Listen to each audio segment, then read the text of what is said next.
Assalamualaikum warahmatullahi wabarakatuh. Selamat pagi semuanya. Salam sejahtera untuk kita semua. Pada pertemuan kedua ini, kita akan mempelajari mengenai konsep dasar manajemen pembelajaran PAUD yang akan menjadi tujuan pembelajaran kita hari ini adalah 1. Mahasiswa mampu memahami konsep dasar manajemen pembelajaran PAUD. Kedua, mahasiswa mampu memahami tujuan dan prinsip manajemen pembelajaran PAUD. Menurut kalian, apa itu manajemen pembelajaran PAUD? Ya, manajemen pembelajaran PAUD adalah suatu usaha mengelola semua kegiatan, termasuk proses interaksi edukatif antara anak didik dengan pendidik dan lingkungannya secara terencana, teratur, dan sistematis untuk mencapai tujuan pendidikan di taman kanak-kanak atau PAUD. Selanjutnya, ada beberapa hal yang harus dipahami dalam manajemen pembelajaran PAUD, yaitu tujuan dan prinsip manajemen PAUD. Mengapa kita harus memahami tujuan manajemen pembelajaran PAUD? Karena dengan memahami tujuan manajemen pembelajaran PAUD, kita dapat mengefisiensikan biaya-biaya pengeluaran, tetapi dengan hasil yang optimal dan mengefektifkan langkah-langkah dalam mengambil setiap keputusan, sehingga tujuan lembaga dapat tercapai. Setelah kita memahami definisi tujuan manajemen pembelajaran PAUD, selanjutnya ada 4 tujuan utama yang juga harus diketahui dan dipahami dalam manajemen pembelajaran PAUD. Yang pertama, menciptakan lingkungan belajar yang positif. Anak-anak harus merasa aman dan nyaman agar dapat belajar dengan baik. Fokus pada kebutuhan fisik dan emosional mereka sangat penting. Yang kedua, pengembangan keterampilan sosial dan emosional. Manajemen PAUD bertujuan untuk membantu anak-anak mengembangkan kemampuan bersosialisasi dan mengelola emosi mereka. 3. Meningkatkan kualitas pendidikan. Melalui manajemen yang baik, pendidikan yang diberikan kepada anak-anak diharapkan dapat lebih berkualitas dan sesuai dengan kebutuhan mereka. Keempat, pengelolaan sumber daya yang efisien. Mengoptimalkan penggunaan sumber daya yang ada, seperti tenaga pendidik, kurikulum, dan fasilitas pendidikan. Manajemen PAUD biasanya dilakukan oleh kepala sekolah atau disebut pengelola PAUD. Ada 4 prinsip yang harus dijalankan agar manajemen yang dipimpinnya berjalan dengan berfungsi dengan baik, yaitu yang pertama, komitmen dan ketegasan.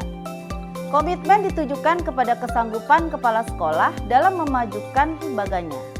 Guru, staf administrasi anak didik, orang tua, dan lingkungan masyarakat harus turut mendukungnya. Mereka harus memiliki komitmen yang kuat untuk mengoptimalkan tumbuh kembang anak sesuai dengan tugas masing-masing. Seorang kepala sekolah sebagai pemimpin PAUD juga harus memiliki ketegasan terhadap semua komponen manajemen yang dikelolanya. Yang kedua, profesionalisme. Profesionalitas berkaitan dengan kedisiplinan dan menjalankan lembaga sesuai dengan standar prosedur yang berlaku. Lembaga PAUD yang dikelola dengan profesional akan lebih unggul dan tampak lebih rapi, disiplin, teratur, dan jelas dalam melaksanakan program. 3. Komunikasi dan koordinasi.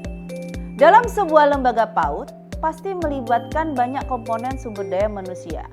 Tugas pengelola PAUD kepala sekolah adalah mengkomunikasikan dan mengkoordinasikan program yang sedang berjalan sehingga program terlaksana sesuai harapan dengan hasil yang efektif dan efisien. Tanpa komunikasi dan koordinasi, manajemen sebaik apapun tidak akan berhasil menjalankan roda kelembagaan PAUD. Karena akan memunculkan sikap lempar tanggung jawab, menghindari beban pekerjaan antar personel.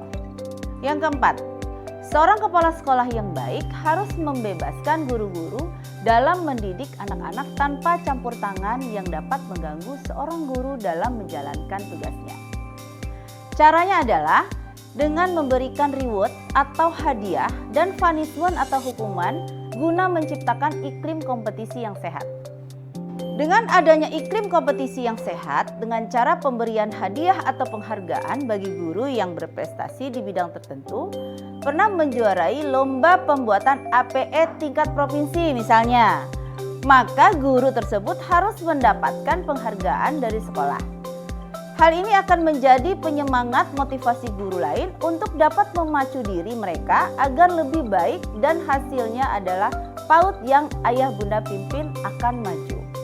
Baik, kesimpulan materi pembelajaran hari ini, manajemen PAUD adalah bidang yang kompleks dan memerlukan perhatian serta pendekatan yang holistik. Dengan memahami konsep dasar manajemen PAUD, kita dapat lebih menghargai pentingnya pendidikan di usia dini dan berupaya untuk meningkatkan kualitas pendidikan yang diberikan.